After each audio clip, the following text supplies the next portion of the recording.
El 21 de julio de 1944, a la 1 de la madrugada, Adolf Hitler habló por la radio. El Führer acababa de escapar a un ataque mortal.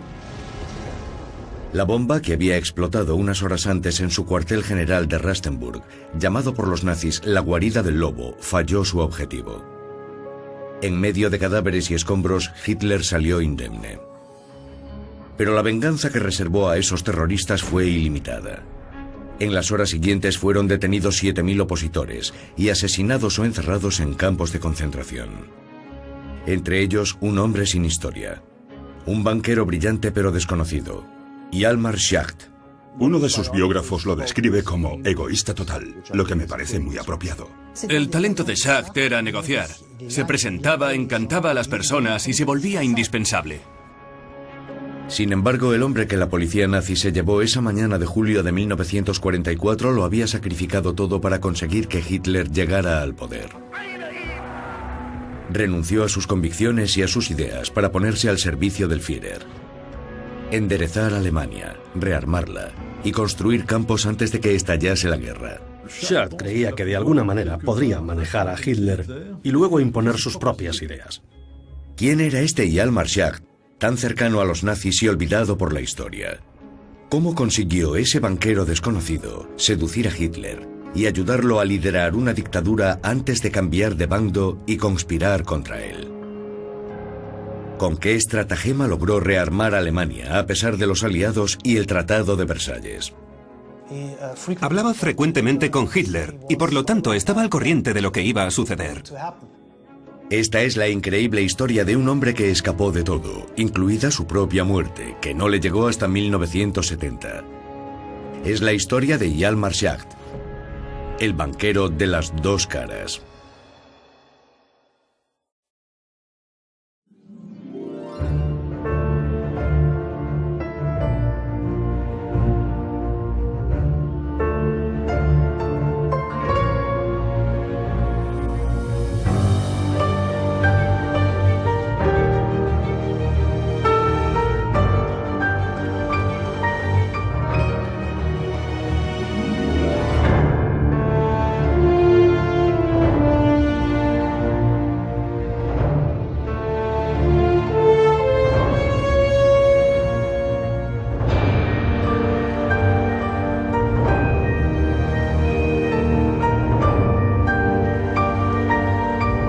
La máquina de matar de Hitler, el banquero del Tercer Reich.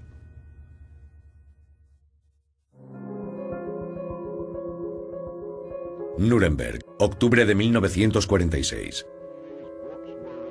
Los principales dignatarios del régimen nazi que seguían con vida fueron juzgados durante 10 meses al sur de Alemania en un único juicio. El juicio de Nuremberg. En ese proceso también fue juzgado Hjalmar Schacht. Estuvo entre los dignatarios del Tercer Reich que fueron juzgados en Nuremberg. Juzgado por ser un hombre providencial en la reconstrucción de Alemania, Schacht acompañó a Adolf Hitler en el ascenso al poder. Peor aún, manipulado por el dictador, ayudó al Tercer Reich a convertirse en un monstruo sediento de sangre.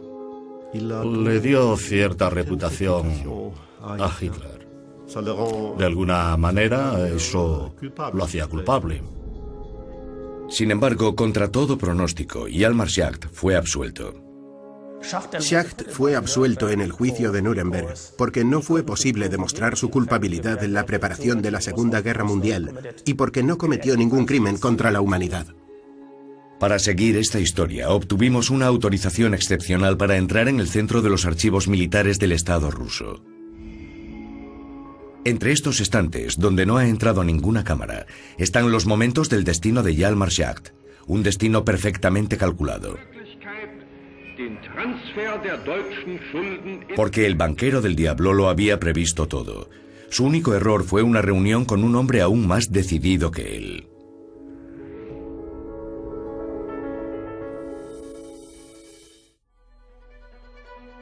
Enero de 1877.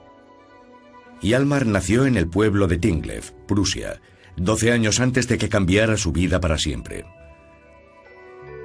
Pero nada auguraba que el destino de Adolf Hitler y de Hjalmar Schacht se cruzarían algún día.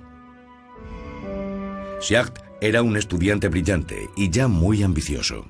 Empezó a estudiar sin una idea determinada, sin saber exactamente qué quería hacer.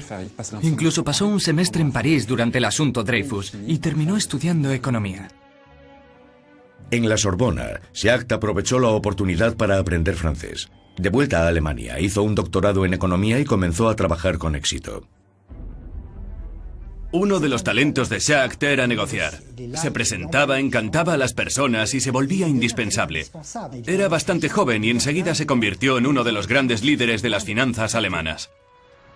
Pero los planes profesionales de Schacht se vieron bruscamente interrumpidos en el verano de 1914, cuando estalló la Primera Guerra Mundial, que luego se extendió por toda Europa y el mundo entero. La guerra y sus 10 millones de muertos fueron un punto de inflexión en la carrera de Schacht. Un primer paso hacia su verdadero destino, como banquero del diablo.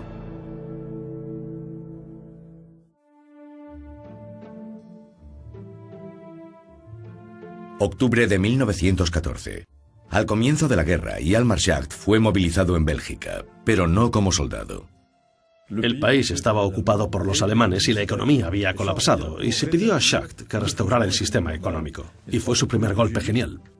Bélgica tuvo que pagar durante su propia ocupación. Schacht fue uno de los llamados a organizarlo y su misión era reducir la inflación. Fue una especie de laboratorio para su futuro en el Banco Central alemán. Ya era conocido por sus habilidades como banquero y puso en funcionamiento una estrategia para reactivar la economía belga. Y funcionó. La Bélgica ocupada salió de la ruina. De regreso a Alemania, Schacht aceptó un puesto en el Banco Nacional y se introdujo en las redes políticas. Tuvo contactos con el mundo político, incluso antes de la guerra, durante la guerra y después de la guerra. Pero esos contactos no lo situaron en la extrema derecha. Era un oportunista ambicioso que creó una red de contactos para poder triunfar. Cuando la guerra terminó, en Alemania se instauró la República de Weimar. En ese momento, Hjalmar Schacht participó en la creación de un partido de izquierdas, el DDP. Fue cofundador del partido DDP, Deutsche Demokratische Partei, que era la expresión del liberalismo de izquierdas. En el seno del DDP hizo conocimientos e intercambió ideas, y se integró en poderosos círculos de Inglaterra y los Estados Unidos. Pero ¿cómo podía Schacht renegar de sus convicciones hasta el punto de unirse al autor de mi lucha, Adolf Hitler? Para entenderlo, hay que conocer la verdadera personalidad de Schacht, una mezcla de ambición y autoestima desmesuradas.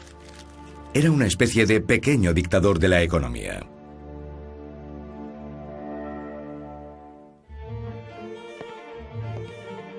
Hjalmar Schacht era un hombre extremadamente seguro de sí mismo y de su superioridad intelectual. A muchas personas les parecía muy arrogante. Era un hombre muy inteligente, y se sabía muy inteligente. Sabía que era muy superior a los demás, y se lo hacía saber a todo el mundo. Y eso era algo que le hacía quedar bastante mal. Era altivo, no se retractaba de sus ideas. Schacht estaba convencido de que siempre tenía razón, pero era brillante y apreciado por su cultura. En los años 30, el embajador de Estados Unidos en Berlín lo invitaba regularmente a sus cenas, porque era un excelente conversador, pero a otros les parecía desleal, falso y engañoso. Una vez incluso dijo en francés, «Le classe moi», en otras palabras, soy brillante. Uno de sus biógrafos lo describió como un gran ególatra, lo que me parece muy apropiado. Su audacia le hizo ganar dinero muy rápidamente. Con sus primeros ahorros, Schacht compró una enorme casa cerca de Berlín. Un lugar de descanso, pero que también albergaría los mayores secretos de la historia de Schacht. Compró una gran propiedad en Gülen, que se encuentra a unos 80 kilómetros de Berlín, al norte. Una casa muy grande rodeada de bosque. Tenía reuniones muy importantes donde intercambiaba mucha información. Entre las secretas paredes de su gran casa se podía reunir con cualquiera, con la certeza de que nadie podía espiarlo.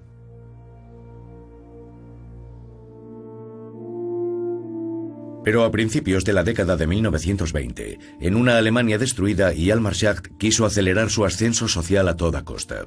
Schacht no era un hombre que buscara la riqueza, ya la poseía, había ganado mucho dinero con su negocio bancario. Lo que le interesaba era el poder, ejercer el poder económico y luego enderezar Alemania. Un hombre le daría pronto la oportunidad de alcanzar su sueño: Adolf Hitler.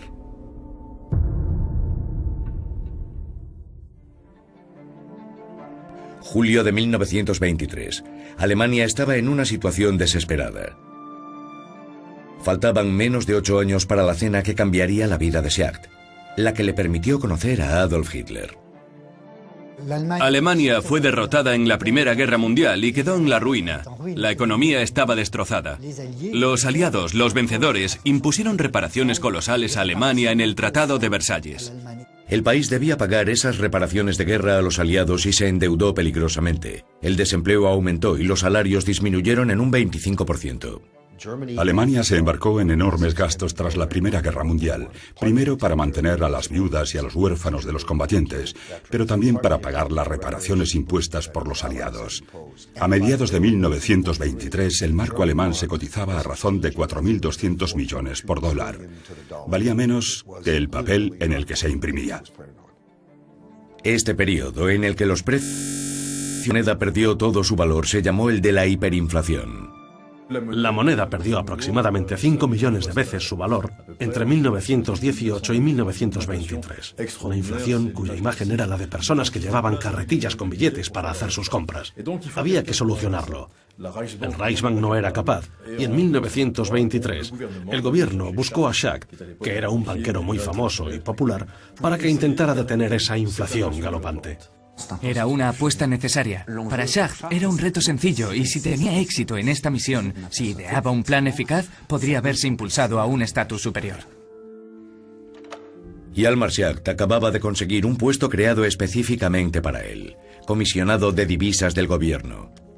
No tenía despacho ni medios, era un empleo suicida. Pero Schacht empezó a trabajar a su manera.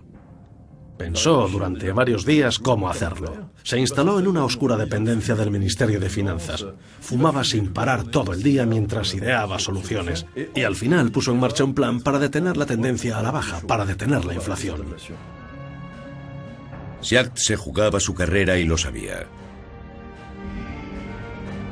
En Moscú, en los archivos rusos, las primeras huellas de Schacht datan de esa época.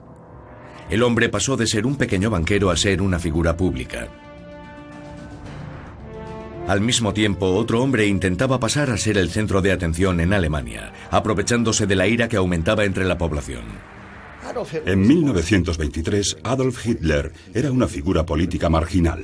Dirigía un partido con base en Baviera, al sur del país, que contaba con unos 50.000 miembros en ese momento. Soñaba con imitar a Mussolini, que había dirigido la Marcha de Roma en Italia para obligar al gobierno a darle un puesto clave. Schacht aplicó sus ideas para poner fin al fracaso del sistema económico.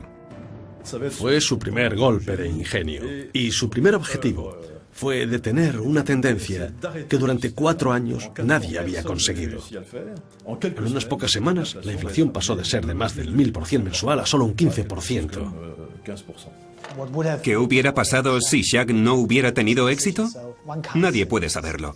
Pero su estrategia para reducir la inflación fue clave en la historia de la República de Weimar, y eso le hizo muy popular.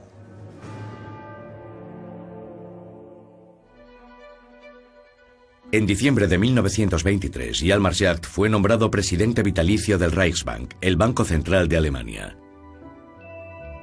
Cambió el destino del país y renegoció el monto de las reparaciones de guerra.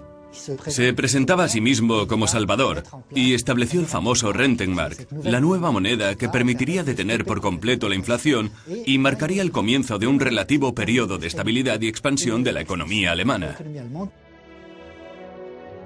Sin embargo, Schacht apoyaba cada vez menos la forma en que el país era administrado por el nuevo canciller Heinrich Brüning. Y después de 7 años al frente del Reichsbank, dejó su puesto. Pensó que el gobierno alemán no se esforzaba por reducir la carga de las reparaciones de guerra, y su oposición a la política de reparaciones del Estado fue la base de su naciente asociación con Hitler. Despreciaba al canciller Brüning, a quien consideraba un incompetente, y decía que no podía trabajar con un hombre así, pero en lugar de discutir, prefirió irse. Fue entonces cuando Schacht cambió de cara. Abandonó su partido de izquierdas para unirse a las ideas de un movimiento más oscuro, el nacionalsocialismo. Schacht fue uno de los muchos políticos, industriales y banqueros que en la década de 1920 se pasaron del liberalismo al nacionalismo liberal, e incluso a partidos fascistas en los años siguientes. Ello se debía a la desilusión que provocó la República de Weimar. En 1930 se puso en contacto con Göring, lo que no es sorprendente, porque Göring, que era un líder nazi desde el principio y del círculo cercano a Hitler, se creía inteligente, y decía serlo. Fue él a quien Hitler envió para seducir a las élites tradicionalistas. Schacht tenía dudas, pero tuvo que irse unas semanas al extranjero. El viaje sería decisivo. Schacht fue invitado a un viaje para dar unas conferencias en Estados Unidos, y en el barco en que viajaba leyó Mi lucha. Lo que me intrigó durante mi investigación fue lo que vio en Mi lucha, la obra de un patriota, no la de un racista. En las elecciones de septiembre de 1930, el partido nazi alcanzó su primer éxito en las urnas. Entonces empezó el acercamiento entre los dos hombres.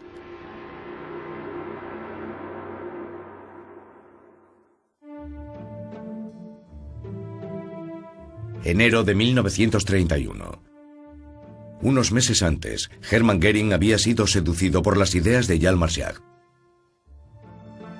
El 5 de enero organizó una cena en su casa, a la que también invitó a Adolf Hitler. Esa cena cambió completamente la vida de Schacht. El ambiente era distendido, y el banquero escuchaba las proposiciones del futuro dictador.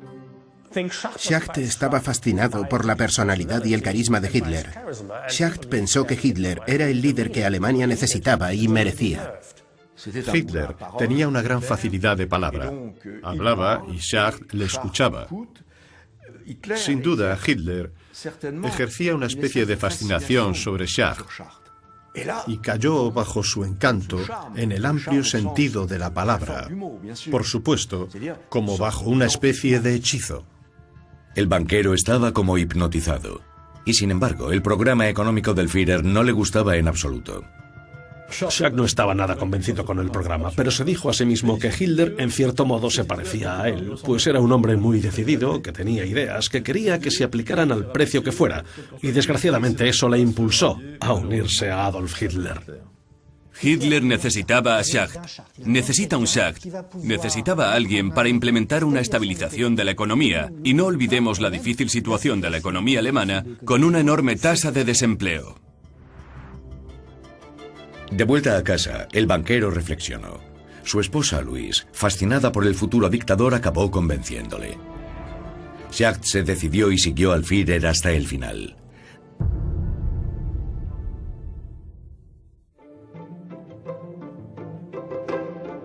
Durante los meses siguientes, Hjalmar Schacht se dedicó a la causa hitleriana, se unió a los grandes jefes en torno al proyecto nazi y se veía cada vez más en la cima del Estado.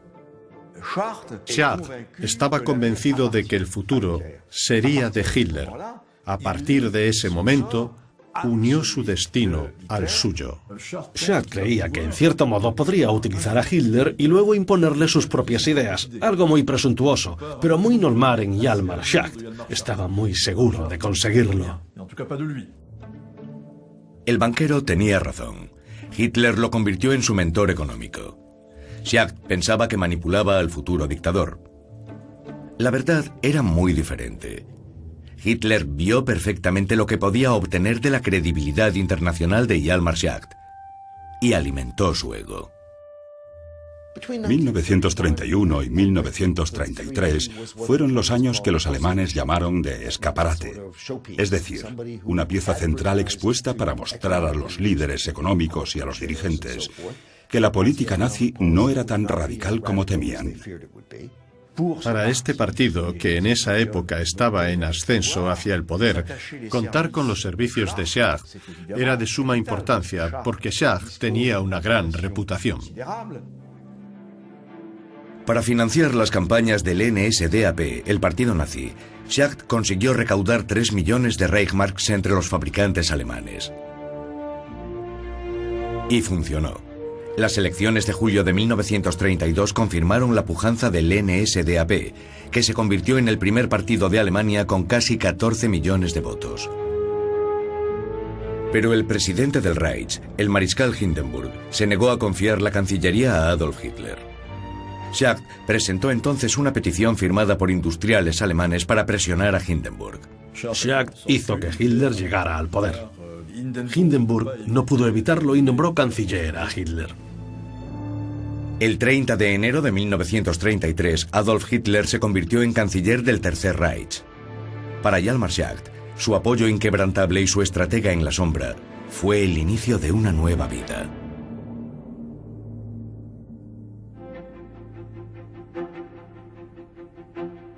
Marzo de 1933. Hitler llevaba unas semanas al frente de Alemania. La crisis económica que sufría el país era insalvable. Schacht aún no tenía una función en el Reich. Entonces el dictador le ofreció un puesto que ya había ocupado: presidente del Banco Central. El banquero del diablo aceptó. Un mes y medio después de la llegada de Hitler a la Cancillería, Schacht recuperó la presidencia del Reichsbank, a la que aspiraba, y ese fue el regalo que recibió de Hitler. En nombre de los nazis, Schacht reformó las finanzas alemanas. Aprovechó sus antiguas relaciones para renegociar las reparaciones de guerra. Fue a Londres y luego a los Estados Unidos para persuadir al presidente Roosevelt.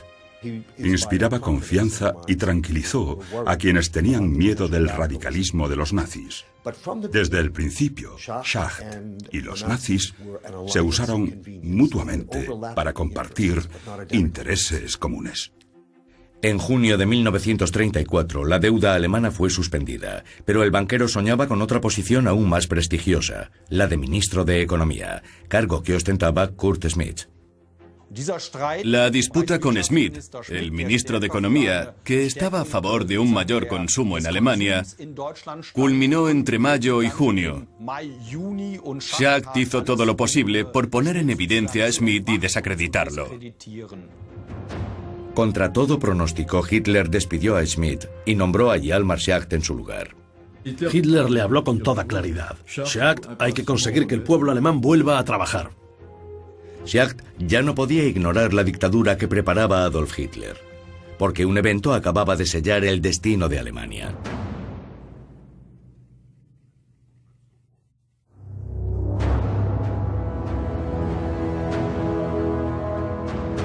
Junio de 1934. La SA, la organización paramilitar del partido nazi, se había vuelto demasiado violenta y molesta para el Führer. El 21 de junio, el presidente Hindenburg le pidió a Hitler que impusiera la calma al país. 8 días después tuvo lugar la Noche de los Cuchillos Largos. Una serie de asesinatos, una verdadera purga durante la cual fueron asesinados más de 200 miembros de las SA, en particular a manos de las SS, la guardia personal de Hitler. Un mes después, Hindenburg, el presidente del Reich, murió de cáncer de pulmón. Hitler tenía ya en sus manos el destino de Alemania. Para construir el Gran Reich, con el que soñaba Adolf Hitler, el país debía rearmarse. Pero era imposible. Alemania aún no tenía derecho a rearmarse, porque todavía estaba sujeta a las drásticas condiciones del Tratado de Versalles, el Dictado de Versalles, y el rearme alemán debía hacerse de forma muy discreta. Hitler ya había encontrado al hombre que lograría esa proeza. El ministro y presidente del Banco Central. Schacht acababa de entrar en el cerrado círculo de los mandos nazis. Pero aparte de Hitler, no le gustaban demasiado los dignatarios del Reich. La relación con Hitler era la más interesante. Con Goering y Goebbels no se reunían mucho porque no se movían en los mismos círculos. Pero para Hitler, Schacht era muy útil, incluso hasta el punto de protegerlo. Sin embargo, Schacht no conocía lo que Hitler era capaz de hacer. Los verdaderos nazis no lo consideraban uno de los suyos. En cierto modo, era el arquetipo de la alta burguesía, lo que se apreciaba inmediatamente por su vestimenta. Nunca se veía a Schacht vistiendo uniforme. El único supuesto amigo que se mostraba interesado era Hermann Göring. Goering era un hombre educado que quería cultivar su amistad con Schacht. Goering lo invitó repetidas veces a recepciones en su especie de castillo de opereta. Pero Schacht no estaba muy interesado, porque a Goering le encantaba disfrazarse con uniformes recargados, organizaba orgías a la romana, y no podemos imaginar al digno Schacht con su traje, su cuello almidonado y sus gafas con montura de acero en ese tipo de cosas.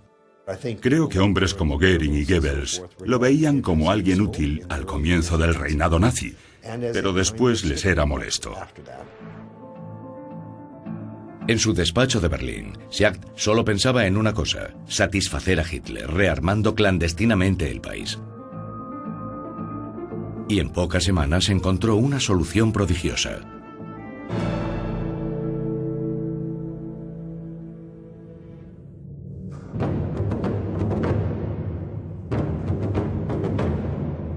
Para financiar su ejército y reanimar la industria armamentística, Hitler debía engañar a los aliados.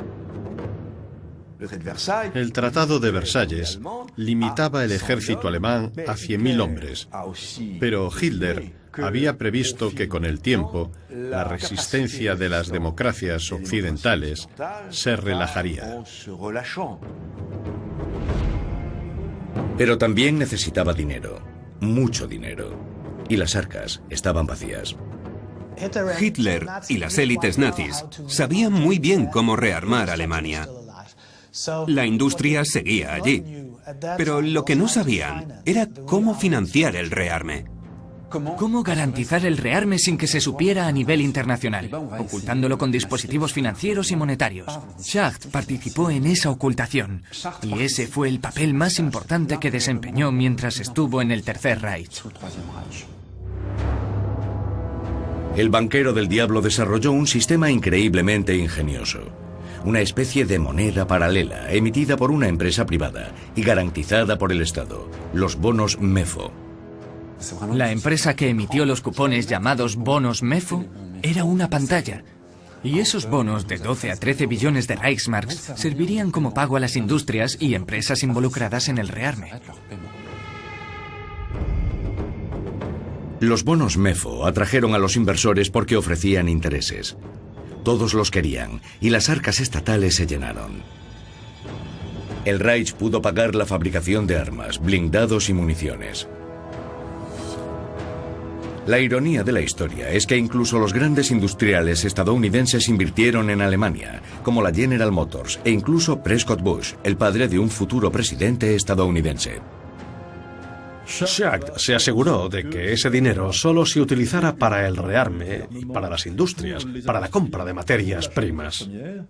Estas medidas tenían la intención de hacer que Alemania fuera autosuficiente, pero también para ser más independiente en cuestión de importación de materias primas y estar preparada para la guerra. Con el éxito de los bonos MEFO, las empresas empezaron a contratar y Alemania estaba llegando al pleno empleo. Una vez más, Schacht había tenido éxito. Pero al convertirse en el hombre clave del rearme de Alemania, ya no podía ignorar que su país se preparaba para una guerra. Hablaba frecuentemente con Hitler, así que tenía que estar al tanto de lo que estaba ocurriendo. Schacht sabía desde el principio que los nazis planeaban armar al país en grandes proporciones. Sin embargo, en 1945, Schacht negó cualquier participación, como indica este archivo inédito de los años 60.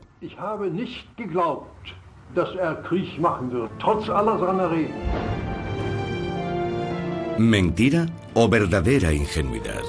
Una cosa es cierta, a mediados de los años 30, Schacht acabó sumándose al engranaje asesino, que entre bastidores preparaba la guerra y la masacre de todos los judíos de Europa.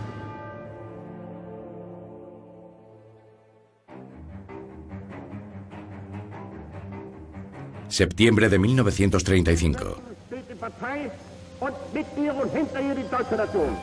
Con motivo del 7º Congreso Anual del Partido Nazi, las actas de las leyes de Nuremberg fueron adoptadas por unanimidad.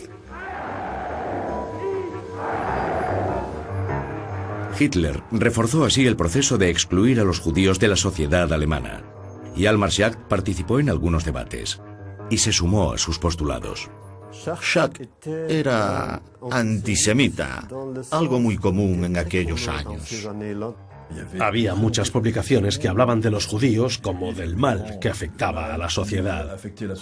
Y Schacht era como los demás. Schacht creía en un gran mito antisemita, el mito de la banca y de que los judíos controlaban la economía porque controlaban las finanzas. El banquero del diablo presenció la expoliación a los judíos, que perdieron sus negocios e industrias. Pero sus convicciones eran más moderadas por una razón muy precisa. Era consciente de la expoliación a los judíos alemanes entre 1933 y 1939 y estuvo de acuerdo en gran medida, pero advirtió a los nazis de que si lo hacían muy rápidamente, la economía alemana se vería afectada, y quiso frenar el ritmo de expulsión de los judíos de la industria y del sistema bancario. Pero no estaba en desacuerdo con el proceso de expoliación. Sin embargo, Schacht no renunció a su puesto en el gobierno. Una investigación reciente demuestra que el banquero se benefició personalmente de la expoliación de los judíos de Alemania. Schacht aceptó participar en la expoliación de una conocida galería de arte en Múnich. Uno de sus amigos que conocía la galería pidió a Schacht que invirtiera dinero para hacerse cargo de este negocio judío. Una galería de arte comprada por una miseria a su propietario, un judío apresado por los nazis, y que luego se vendió a un precio exorbitante. Schacht siempre intentó ser considerado un político honesto y un banquero que separaba sus intereses personales y financieros. Pero la expoliación de esa galería de arte judía demuestra lo contrario. No tuvo reparos en aprovecharse de la situación y lo mantendría en secreto durante el resto de su vida. Mientras el Führer reformaba el país a un ritmo frenético, Schacht asistió desde su ministerio a la construcción de los campos de concentración de Dachau, Sachsenhausen y más tarde del Buchenwald. Pero a unos pocos meses de la terrible noche de los cristales rotos, un hombre a quien Schacht consideraba un amigo revertió su relación con Hitler.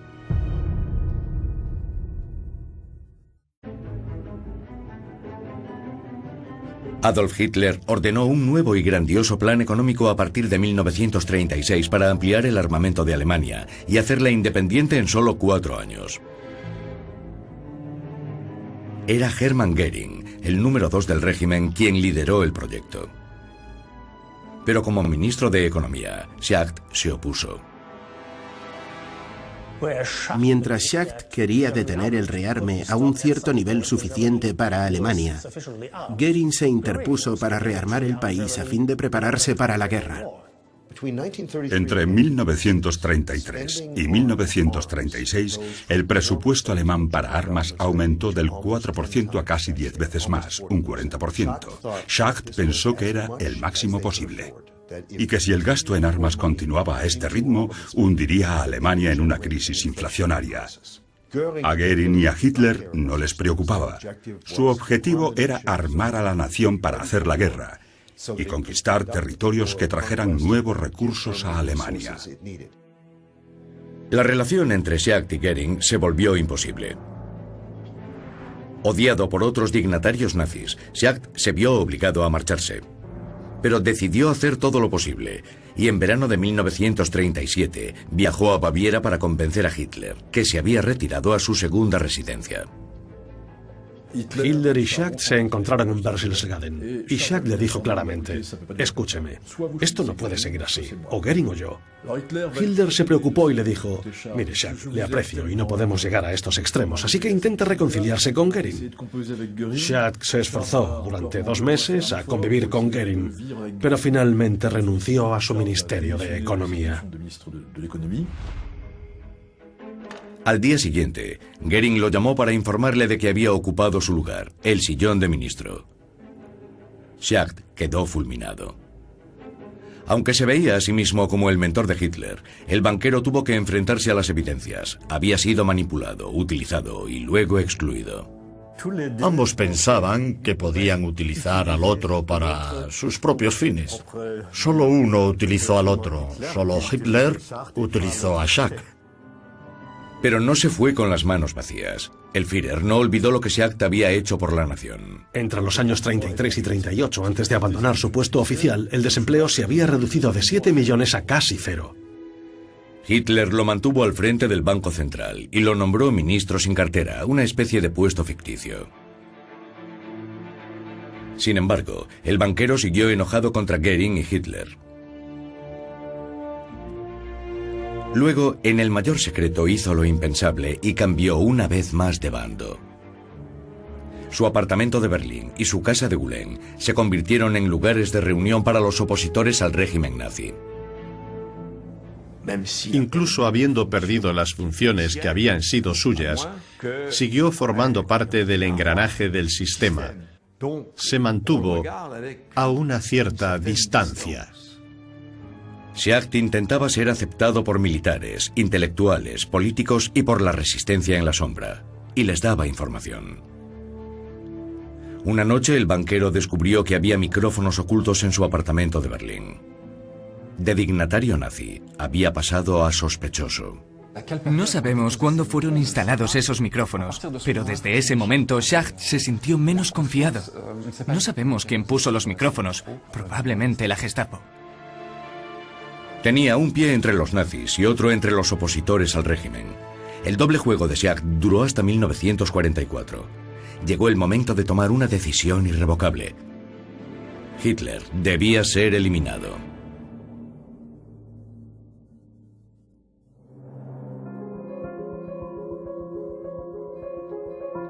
Noviembre de 1938.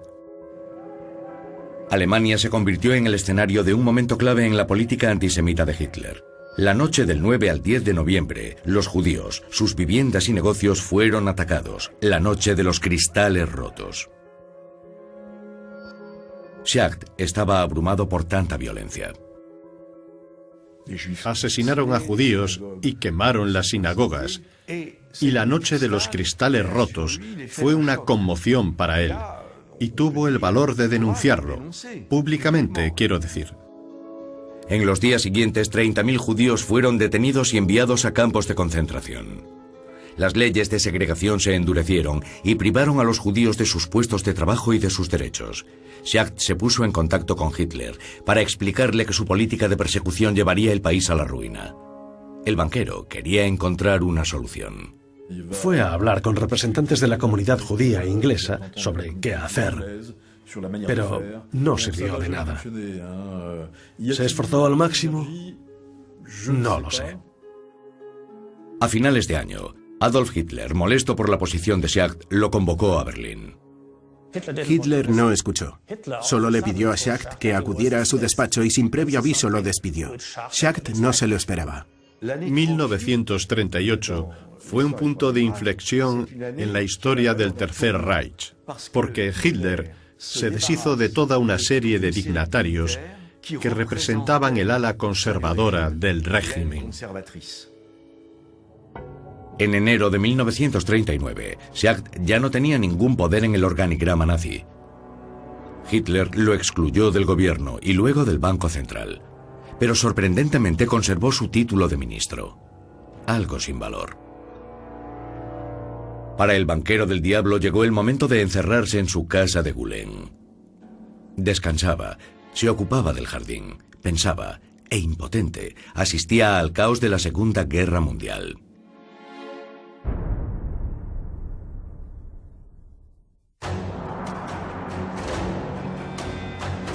Febrero de 1941. Alemania había invadido Polonia, luego Francia, y preparaba su ataque contra la Unión Soviética. Hjalmar Schacht ya no podía ignorar que la guerra también escondía uno de los peores crímenes de la historia contra la humanidad: el Holocausto. ¿Estaba al tanto del asesinato de judíos en Europa? Yo creo que sí, ya que la élite alemana lo sabía, y la información circulaba, venía del este. Tenía amigos entre los oficiales y generales del ejército alemán. También era buen amigo de los opositores conservadores anti-Hitler. Todos aquellos que ocupaban cargos importantes en Berlín conocían la existencia de los campos de concentración en Europa, y cualquiera en lo alto del organigrama nazi sabía que se llevaban a cabo ejecuciones masivas en el frente del este, principalmente de judíos. Aún así, Schacht mantenía relaciones con el dictador e incluso le informó de su deseo de volver a casarse tras la muerte de su primera esposa. Esta reunión tuvo lugar en febrero de 1941. Sería la última. Pero el vínculo especial entre los dos hombres salvó a Schacht de la muerte casi 4 años después.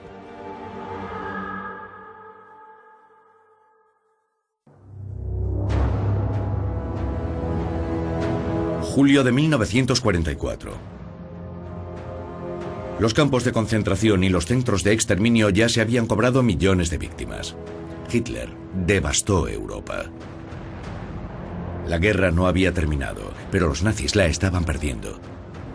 En ese momento, la resistencia alemana decidió lanzar la Operación Valquiria, que debía derrocar a Hitler.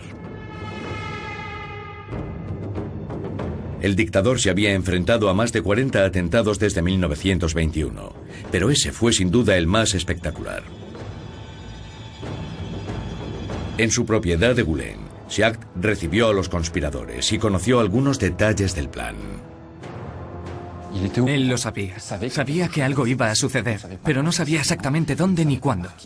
Tenía información por medio de sus contactos con personalidades importantes de la resistencia. Sin duda no formaba parte del círculo principal, pero podríamos decir que estaba en un segundo círculo, que ya era mucho. Schacht incluso tuvo la audacia de proponerse como nuevo canciller. Su nombre circulaba en las listas clandestinas. Pero si el atentado fallaba, sabía que sería asesinado.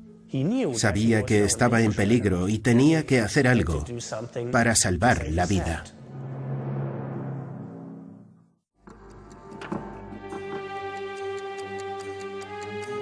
El 20 de julio de 1944, Hitler se encontraba en una de sus sedes, la Guarida del Lobo. Era una reunión cumbre con varios altos oficiales militares del aparato nazi. El dictador estudiaba un mapa del Estado Mayor cuando explotó una bomba.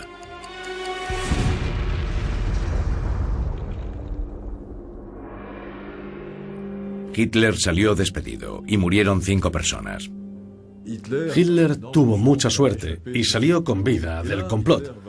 Obviamente se puso furioso y la represión cayó sobre todo lo que en el país tuviera apariencia de oposición. Su venganza fue ilimitada. Adolf Hitler detuvo, torturó y asesinó a más de 7.000 opositores al régimen.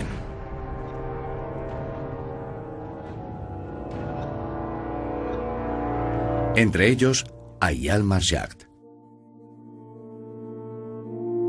La mañana del 23 de julio, unos hombres llegaron a detener al banquero por orden de Hitler.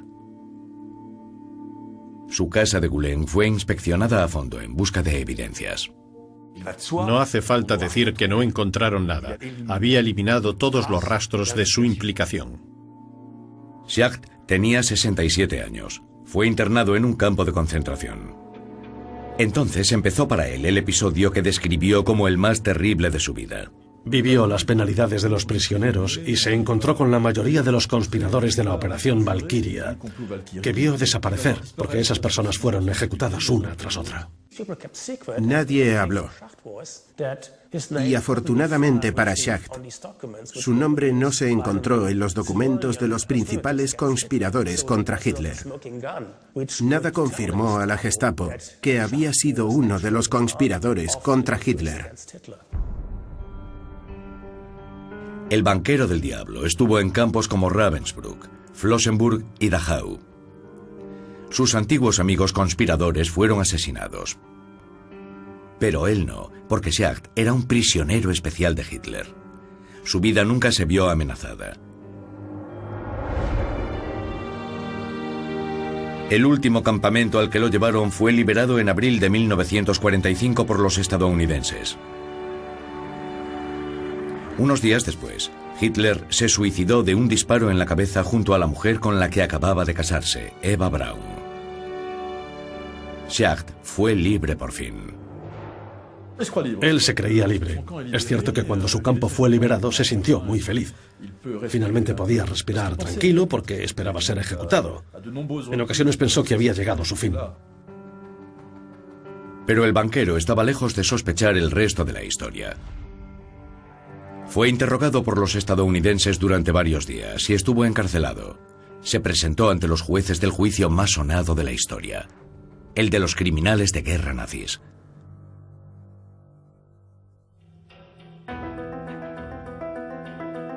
En octubre de 1946, el banquero del diablo fue llamado a juicio en Nuremberg. ¿Cómo consiguió ser exonerado? Primero por su gran habilidad, ya que sabía exactamente qué podía admitir y qué debía negar. Hjalmar Schacht hizo un relato brillante de su cometido. Habló de la resistencia, criticó los errores del nazismo, en los que aseguró que no había participado. Cuando Schacht vio las grabaciones estadounidenses y soviéticas de los campos de exterminio, dijo que le habían conmocionado profundamente. El caso de Schacht provocó un debate entre los 4 jueces del tribunal de Nuremberg. Un inglés, un estadounidense, un francés y un soviético. Y finalmente fue el dictamen del inglés el que se tuvo en cuenta, y Schacht fue absuelto ante la sorpresa general. No olviden que era un negociador extraordinario y también logró presentarse a sí mismo de la manera más favorable. Su absolución causó una gran sorpresa, pero no demostró nada. Schacht quedó marcado de por vida. Hablaba muy poco de esa época. Para él fue una experiencia muy traumática en un cierto sentido. Después de Nuremberg, en Alemania hubo otros juicios contra los nazis y también quedó en libertad. Pero estaba arruinado y tuvo que abandonar su casa de Gulen. Fue totalmente absuelto de todos los cargos y pudo empezar una nueva vida. Ya era un anciano, tenía más de 70 años, pero a pesar de eso, tenía un futuro por delante.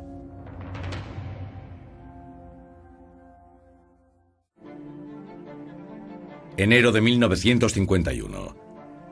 Hjalmar Schacht acababa de cumplir 74 años, pero en Alemania nadie quería dar trabajo a un superviviente del Tercer Reich. Entonces se le ocurrió una idea: viajar. Para la Alemania de la posguerra él ya no existía, y por una simple razón. Konrad Adenauer, canciller de Alemania Occidental, que ejerció desde 1949 hasta principios de los 60, odiaba a Schacht. Los países emergentes lo llamaban para que les asesorara en el éxito de su desarrollo. Trabajó para países como Indonesia, por ejemplo, para el presidente Sukarno. Trabajó para el egipcio Gamal Abdel Nasser. Egipto, por otra parte, albergó a muchos exnazis. Durante un viaje en los años 50, el avión en que viajaba al regresar de la India hizo una escala inesperada, en un país que quería evitar a toda costa: Israel. Schacht sintió un sudor frío corriendo por su espalda. En Israel era persona non grata. Era el país de los judíos.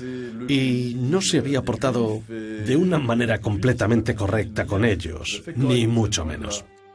En las salas de espera del aeropuerto de Tel Aviv, el banquero del diablo tuvo miedo a ser reconocido, detenido y encarcelado como ex-nazi. Pero de nuevo Schacht tuvo suerte. Finalmente pudo volar sin preocuparse, aunque se tropezó con 2 personas que lo conocían, que lo reconocieron como Hjalmar Schacht. Fueron un camarero que trabajaba allí, que lo había conocido en Alemania, y una dama que iba a Sudamérica y que también reconoció a Hjalmar Schacht, el banquero de Adolf Hitler. La búsqueda de nazis escondidos se estaba intensificando. Cuando el antiguo miembro del Reich, Adolf Eichmann, fue capturado en mayo de 1960 por el servicio secreto israelí, otras personas cercanas a Hitler empezaron a preocuparse, pero Hjalmar Schacht no. Es cierto que el secuestro de Eichmann en Buenos Aires preocupó a los exlíderes nazis que vivían en países extranjeros. ¿Schacht estaba preocupado?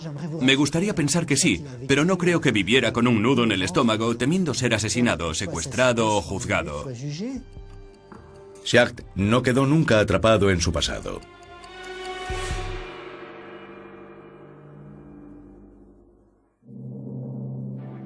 Junio de 1970. El banquero de Hitler tenía 93 años. Había escapado de la guerra, de los campos de concentración, de los juicios a los nazis, pero le había llegado la hora de rendir cuentas. En 1970, Schacht fue invitado a una gran cena. Era una velada importante. Se puso su chaqueta y sus pantalones. Se cayó. Se rompió una pierna y lo llevaron al hospital. Y allí murió. Su corazón dejó de latir. El 3 de junio de 1970, el banquero del diablo ya no pudo escapar a su destino y murió apaciblemente, con la sensación de haber sido un gran hombre para Alemania.